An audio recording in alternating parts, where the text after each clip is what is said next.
अंधेरा जब गांव के रास्तों पर उतरता है तो वो सिर्फ रोशनी नहीं चुराता, वो रास्तों की सच्चाई भी छुपा देता है। रात के घुप अंधेरे में आपके कदम कहाँ पड़ रहे हैं? अंधेरे में अनजाने में की गई एक छोटी सी गलती किसी ऐसी चीज को आपके पीछे लगा सकती है जो फिर कभी आपका पीछा नहीं छोड़ती। रात के 7:45 बज रहे हैं। खेत के किनारे जमीन पर बना एक बांस और पुआल का छोटा मचान है। अंदर एक लालटेन रखी है। माधव अपने घुटनों पर हाथ रखे बैठा है। लल्लन आराम से बांस की दीवार से टेक लगाकर बैठा है। भैरव काका अपनी लाठी के सहारे चुपचाप बैठे बाहर के अंधेरे को घूर रहे हैं। एक बात तो है, गांव में चाहे जितनी गर्मी पड़े, पर ये खेत वाले शेड में जो ठंडी हवा लगती है ना, वो शहर के एसी में भी नहीं है। एकदम नींद आने लगती है।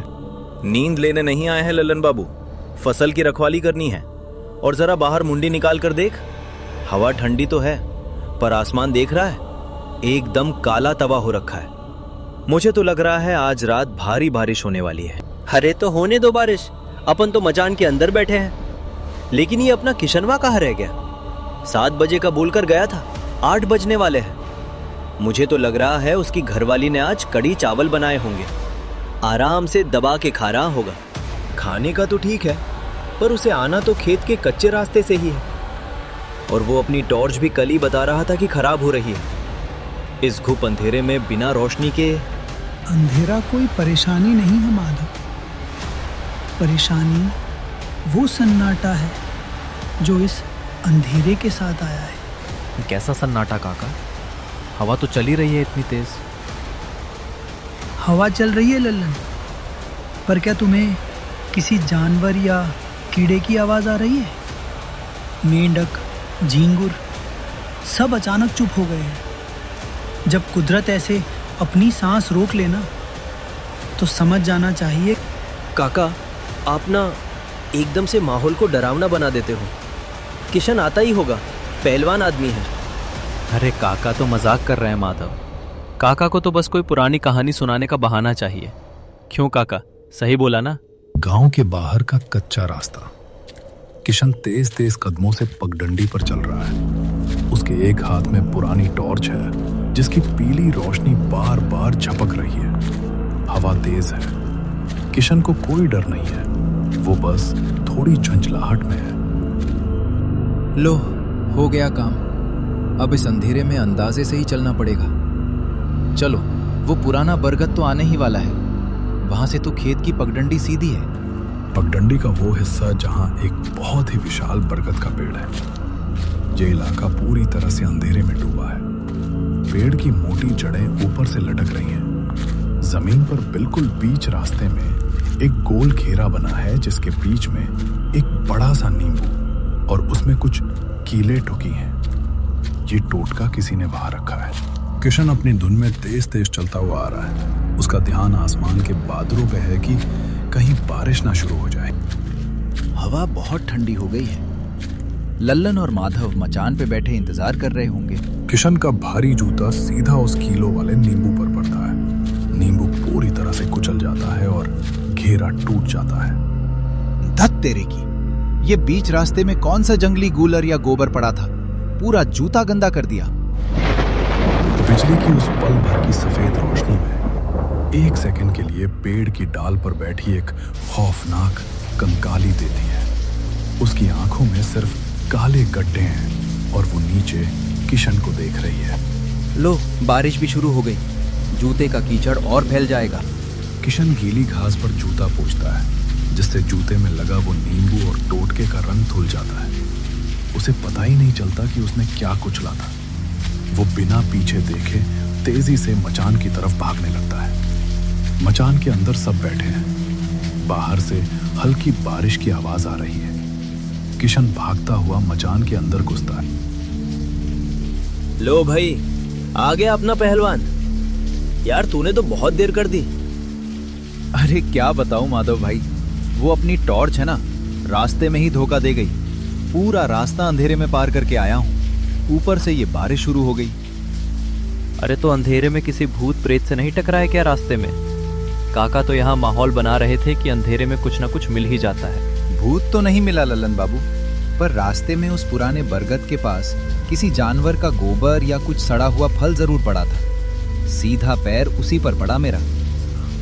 अंधेरे में देखकर चलना चाहिए था किशन। जूते साफ किए तूने?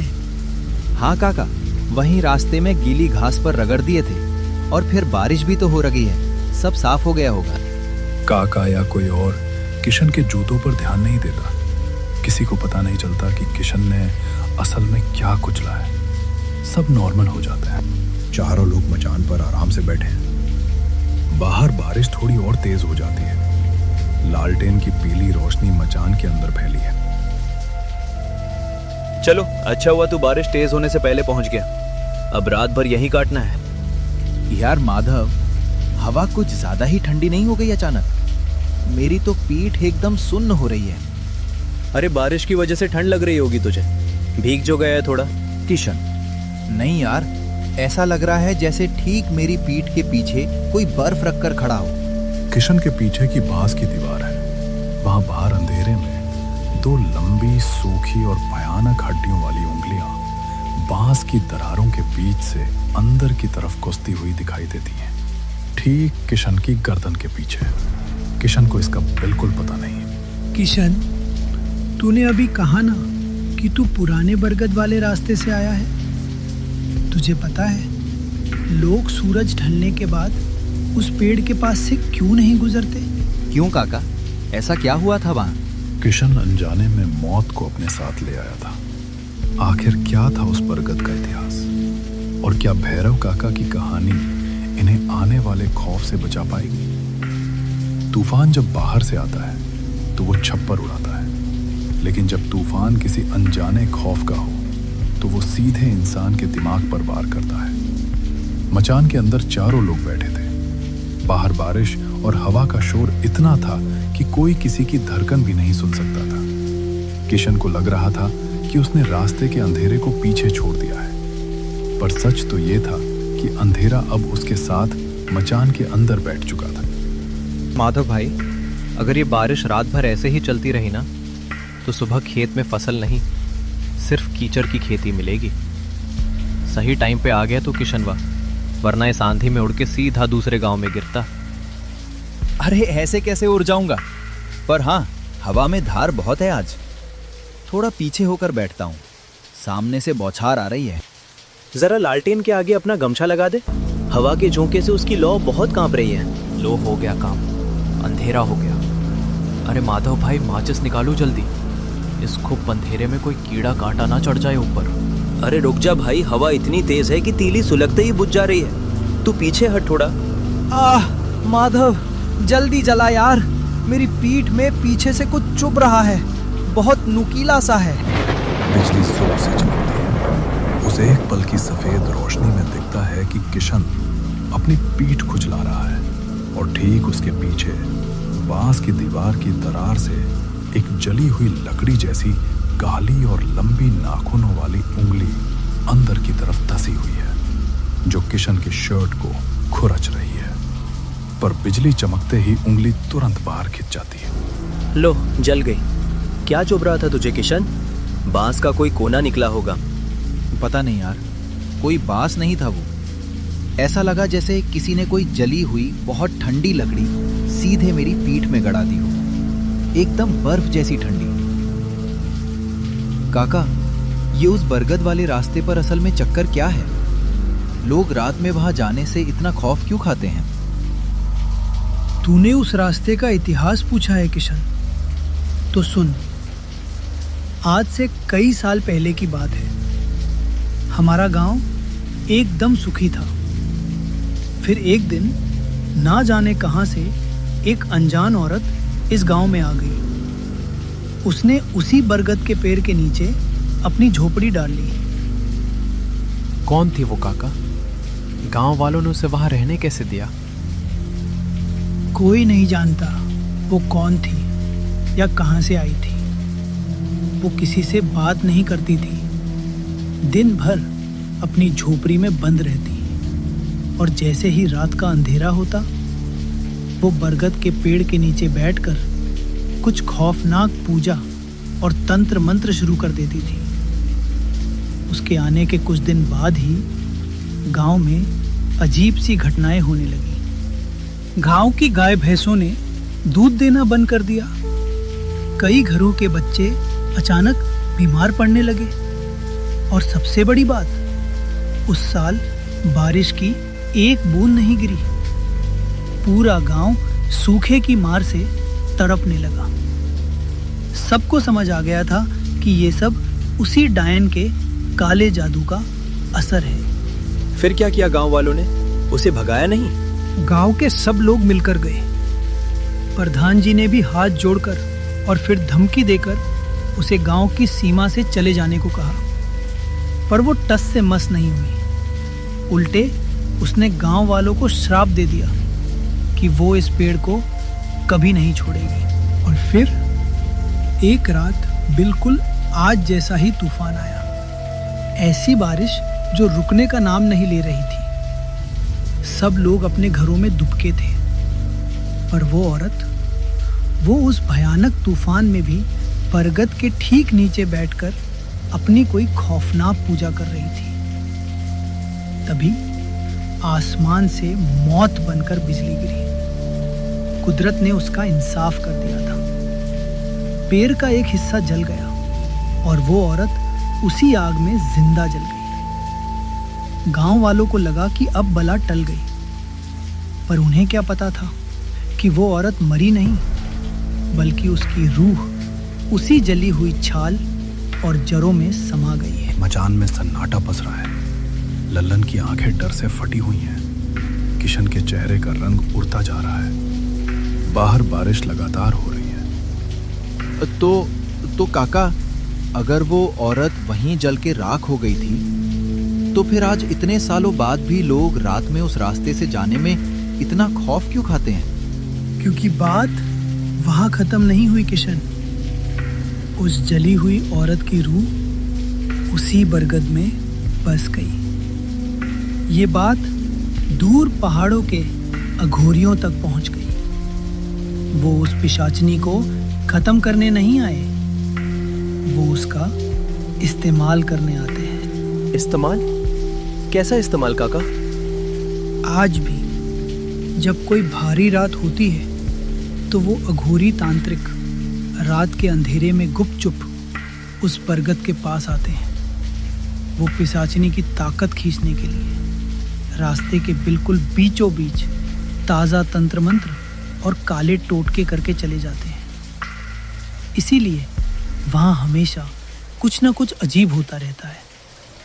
किसी को नहीं पता होता कि आज रात उस पेड़ के नीचे कौन सा ताज़ा टोटका रखा है। काका का डायलॉग सुनते ही किशन की सांस जैसे गले में ही अटक जाती है। समय एकदम से धीमा हो जाता है। किशन को अभी अभी हुए उस हादसे की याद आती है। किशन को याद आता है वो खूब अंधेरा, रास्ते के बीच में चलना और फिर उसके भारी जूते के नीचे किसी चीज का कुचलना, फिर लोहे की कील के जूते से रगड़ने की हल्की सी आवाज।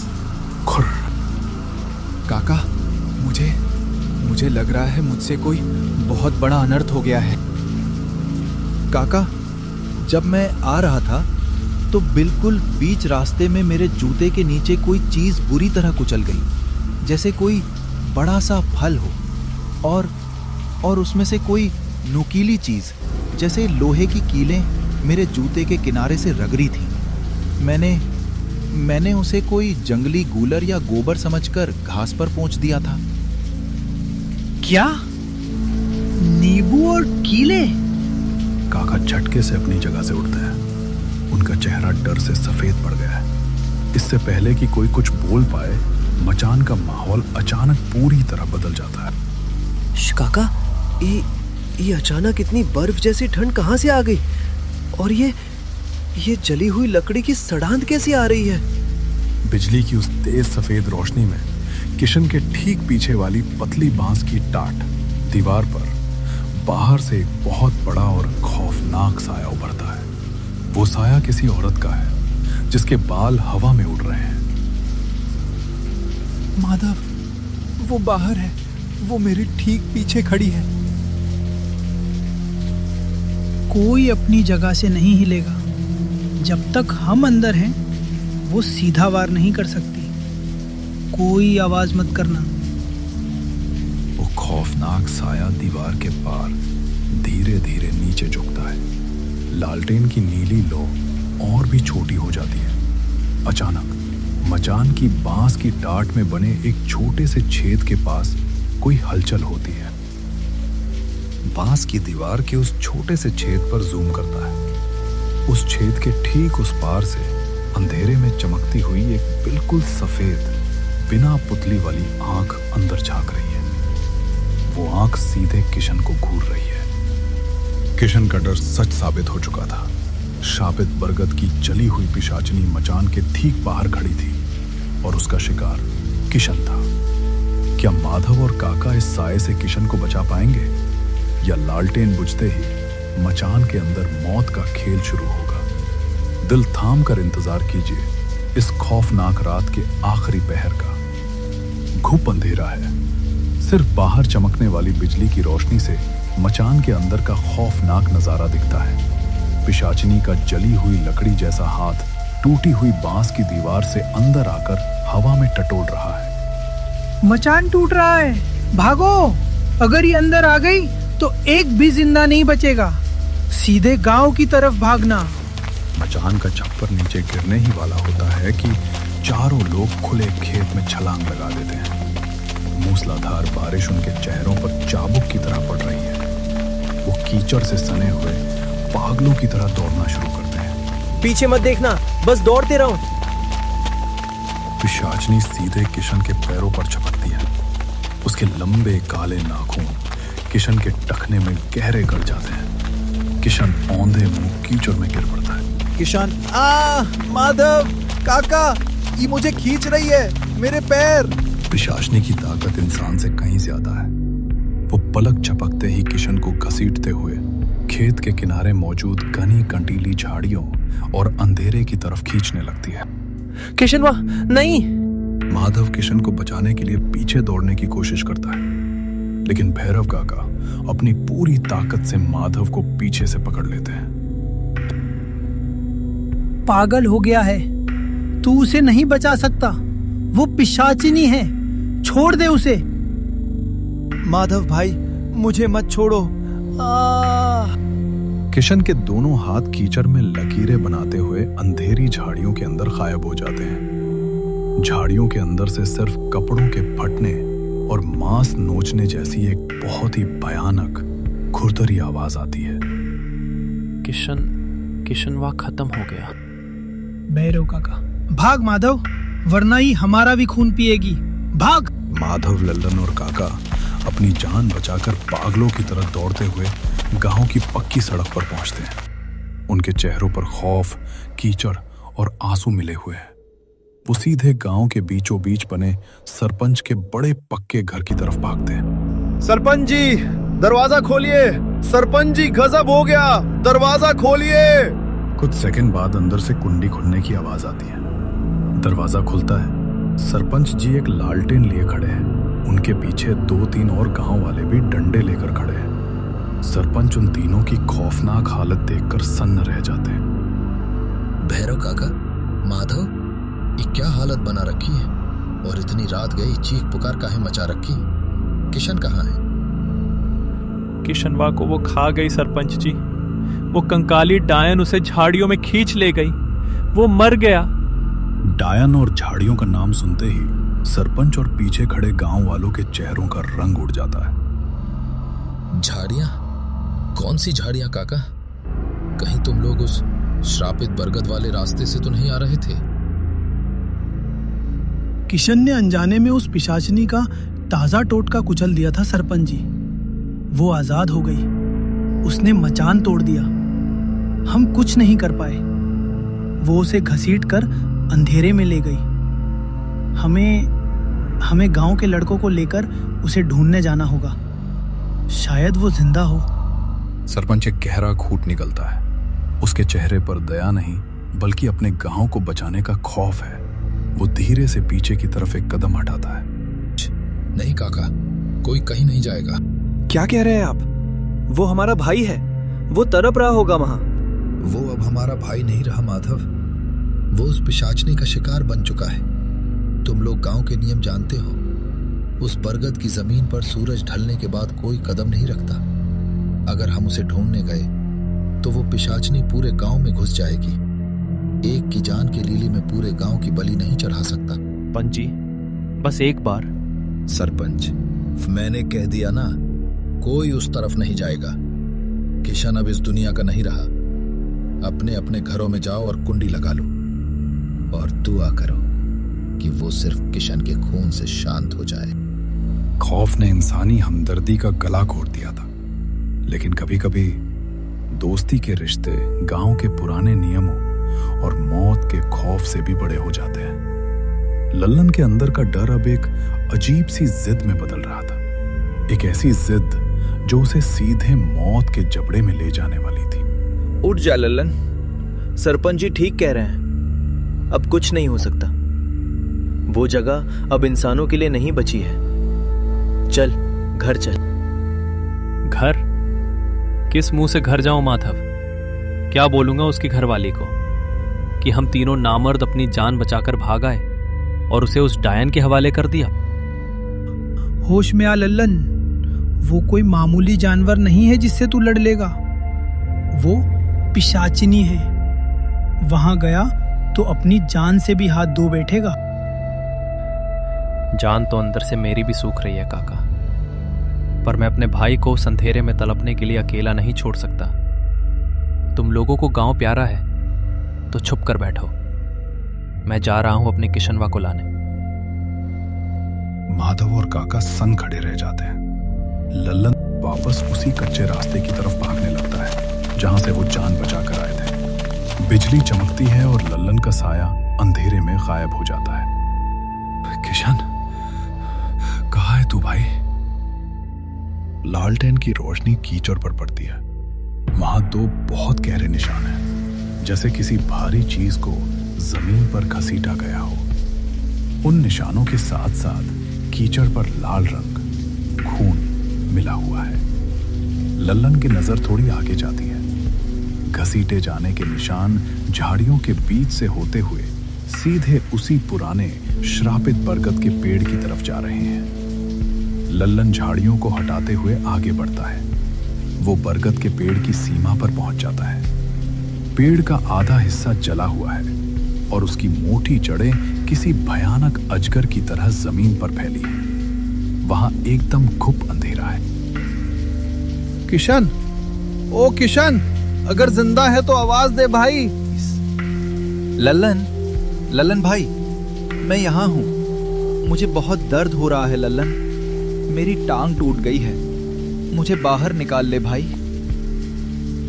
मैं आ गया, तू घबराना मत। मैं तुझे कुछ नहीं होने दूंगा। लल्लन पेड़ की सबसे मोटी जड़ के पास पहुंचता है। लालटेन की रोशनी में उसे जड़ के पीछे से एक कीचड़ से सना हुआ हाथ बाहर निकला हुआ दिखाई देता है। वो हाथ बिल्कुल किशन के हाथ जैसा लग रहा है। किशन, मेरा हाथ पकड़। तू भी आ गया लल्लन भाई। अब हम सब यहीं रहेंगे, हमेशा के लिए। पिशाचनी अपने लंबे नाखूनों वाला दूसरा हाथ लल्लन की गर्दन की तरफ बढ़ाती है। लल्लन खौफ से पीछे की तरफ लड़खड़ाता है। उसके कांपते हाथों से लालटेन छूटकर सीधे पेड़ की सूखी जड़ों पर गिरती है। लल्लन बच गया। आग की उसी तेज रोशनी में लल्लन की नजर जड़ों के बिल्कुल पीछे पड़ती है। वहां किशन बेहोश पड़ा है। उसके पैर से खून बह रहा है, लेकिन उसकी सांसें चल रही हैं। पिशाचनी आग के पार से भयानक आवाजें निकाल रही है, लेकिन लपटों की वजह से नीचे नहीं आ पा रही है। लल्लन बिना एक पल गवाए आग की लपटों के किनारे से कूदता है। वो अपनी पूरी ताकत से बेहोश किशन के कॉलर और बेल्ट को पकड़ता है और उसे घसीटते हुए बरगद की उस मनहूस सीमा से बाहर कीचड़ वाले रास्ते पर खींच लाता है। लल्लन की हिम्मत और लालटेन की उस आग ने उस रात पिशाचनी को तो हरा दिया, लेकिन बरगद का वो खौफनाक श्राप आज भी वहीं जिंदा है। गांव वाले जान चुके हैं कि अंधेरे रास्तों पर पड़ी हर चीज सिर्फ कचरा नहीं होती। कुछ चीजें अनजाने में मौत को बुलावा दे देती हैं, क्योंकि रात के अंधेरे में कुछ साए कभी पीछा नहीं छोड़ते।